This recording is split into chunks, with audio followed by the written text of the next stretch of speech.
Please आप बोलिएगा। धन्यवाद सभापति जी। मैं सबसे पहले दाद देना चाहती हूँ इस बिल के टाइमिंग की कि अभी ईद की रौनक बुझी भी नहीं थी और हमारी जड़ों पर एक नया फरमान लाया गया। पहले उत्तर प्रदेश में मुसलमानों को नमाज पढ़ने पर रोक लगाई और फिर सौगात में ये बिल लाया गया। निसार में तेरी गलियों पे है वतन, जहाँ चली है रिवाजो गैर कि कोई ना सर उठाकर चल सके। मैं सभापति जी आपको ये बताना चाहती हूँ कि ईद के मौके पर एक विधवा महिला अपनी लड़की के साथ मेरे पास आई और उसने बताया कि वह एक वक्फ की प्रॉपर्टी में रहती है, वही उसके सर पर छत का काम भी करती है और उसकी रोजी रोटी भी वहीं से आती है। वो इस बिल को लेकर इतनी फिक्रमंद थी कि कहीं उससे वो उसकी संपत्ति ना छीन ली जाए। वो अकेली एक ऐसी महिला नहीं है, ऐसे लाखों लोग हैं जो वक्फ की गरीब महिलाएं जो वक्फ की संपत्ति से अपना रोजगार चला रहे हैं। और ये जो वक्फ बाय यूजर क्लॉज के हटाने से लाखों वक्फ की जायदाद अपना स्टेटस खो देंगी और लाखों लोग इसी तरीके के लोग सड़कों पर आ जाएंगे। वक्फ क्या है? वक्फ बाय यूजर क्या है? इसका ये मतलब है कि कोई जायदाद अगर सालों से दीन और भलाई के कामों के लिए इस्तेमाल हो रही हो तो वो खुद ब खुद वक्फ मानी जाएगी। हिंदुस्तान की अदालतों ने भी इस बात को तस्लीम किया है।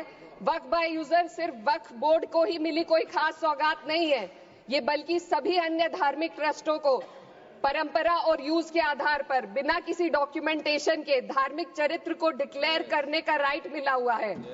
भारत के संविधान के आर्टिकल 13 क्लॉज 3 में कस्टम और यूसेज को कानूनी वैधानिकता प्रदान करता है। इसी आर्टिकल से वक्फ बाय यूजर भी निकला गया है। इस बिल के कानून बनने पर वक्फ बोर्ड तो इस प्रोविजन से हाथ धो बैठेगा, लेकिन अन्य धार्मिक ट्रस्टों को यह सुविधा जारी रहेगी।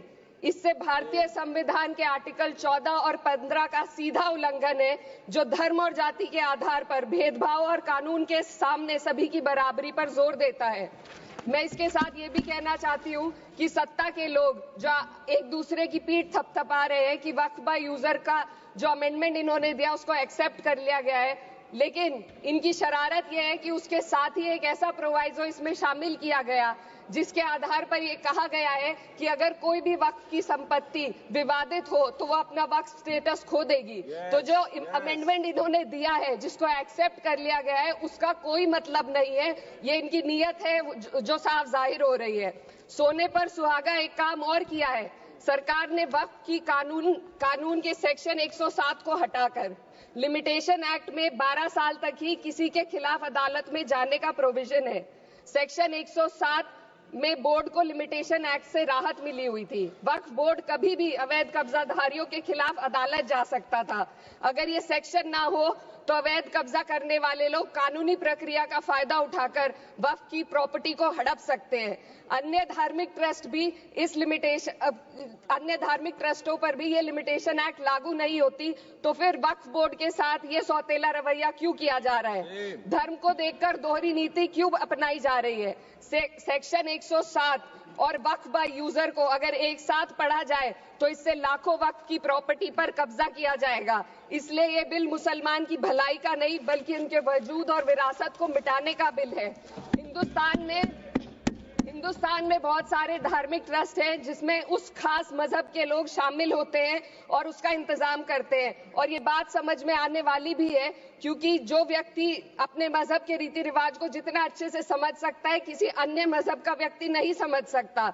आर्टिकल 26 क्लॉज 2 के तहत धार्मिक संप्रदायों को अपने मजहबी इदारों के एडमिनिस्ट्रेशन का हक देता है, लेकिन वक्फ बोर्ड के बारे में इसको उल्टा किया जा। Sir 2 minute sir please 2 minutes. सरकार इसे एक सेक्युलर बॉडी मान रही है और इसमें गैर मुस्लिमों को शामिल करने की बात कह रही है। आपके मुंह से सेक्युलरिज्म की बात सुनकर अच्छा लगा, लेकिन अगले ही पल ये भ्रम टूट जाता है, क्योंकि आपको सिर्फ दान देने के लिए प्रैक्टिसिंग मुस्लिम का आपने क्लॉज डाला है, लेकिन बोर्ड में बैठने के लिए मुस्लिम होने की कोई आपकी क्लॉज नहीं है। तो इससे आपकी जो दोहरी नीति है वो साफ जाहिर होती है। ये वही सरकार है जिसने राम जन्मभूमि ट्रस्ट में ये लिख दिया कि जिला अधिकारी भी अगर होगा तो हिंदू होना चाहिए। कोई मुझे बताए कि वहां पर सेक्युलरिज्म का रस क्यों नहीं घोला गया? सर आखिर में मैं अपनी बात को खत्म करने से पहले महिलाओं का मुद्दा बार बार उठाया जा रहा है। सरकार का कहना है कि बोर्ड में मुस्लिम महिलाओं को रिप्रेजेंटेशन देंगे। इस कानून से पहले भी मुस्लिम महिलाएं बोर्ड में मेंबर रह चुकी हैं और मिनिमम 2 का प्रोविजन था, उससे ज्यादा भी हो सकती थी। सर, मैं ये कहना चाहती हूँ कि सरकार ने महिलाओं के लिए ऐसा कौन सा नया काम किया जिसका ढिंडोरा सरकार का हर सदस्य पीट रहा है।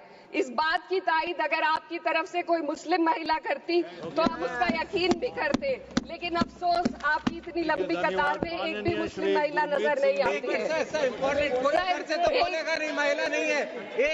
मैं खुद एक मुस्लिम महिला हूँ, मैं सिर्फ एक मैं माइनॉरिटी महिला हूँ। इस सदन में हम सिर्फ 2 महिलाएं हैं और उस नाते से मैं ये बात कहना चाहती हूँ कि इस बिल के माध्यम से मुस्लिम महिलाओं को कुछ नहीं मिल रहा है, ये हमें कुछ नहीं देना चाहते, सिर्फ टोकनिज्म हमारे नाम पर बनाकर एक नैरेटिव मीडिया में चलाना चाहते हैं। तो ये बिल मुसलमान की भलाई का नहीं, उनकी पहचान को मिटाने का है।